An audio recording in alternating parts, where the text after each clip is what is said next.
All right, so to see NearPod as a student, this is where the teacher would go. And then the teacher would take your NearPod assignment and you would assign it student-paced or live participation. So there's two ways you can implement this into Canvas. The first way is if you're doing student-paced, you can do it graded or ungraded, and you can take this code and you can share it by embedding the link and copying it. This would look for students like this. If you see the student view, they see the embedded NearPod loading slowly on the bottom here, and this is where they can sign in, they can make it full screen, and they can complete the lesson. If you want it to be graded,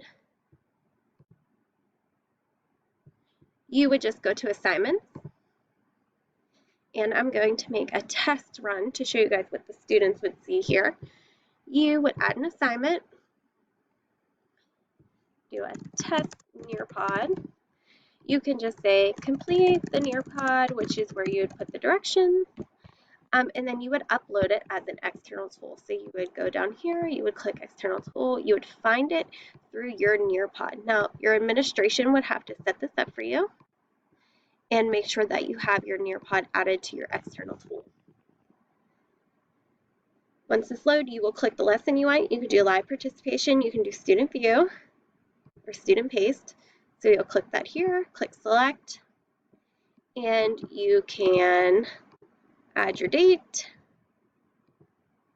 and click save and publish. This is how you would set it up. On the students, on the other hand, this is what they will see, and then you load the NearPod into the new window,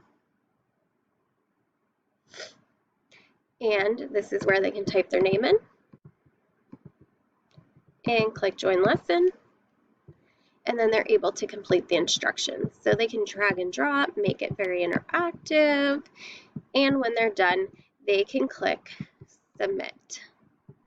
And when they click submit, it will take them to the speed grader, and the teachers will be able to see that student's assignment sheet here. So that's how we will see this. Let me see if I can pop it up. Here's the test student. So it'll show that how much of the percent was answered, and then it'll tell you the questions if you did the drag and drop and things like that. So that is how the students will want to do their NearPod. However, it is very important that once you start your NearPod, that you make sure you click the lock button once all the pieces are in here, and make sure that you do click submit. You can either text, you can draw, or color on it, write the conflict, you can erase it. It's a very neat tool to make it interactive for the student.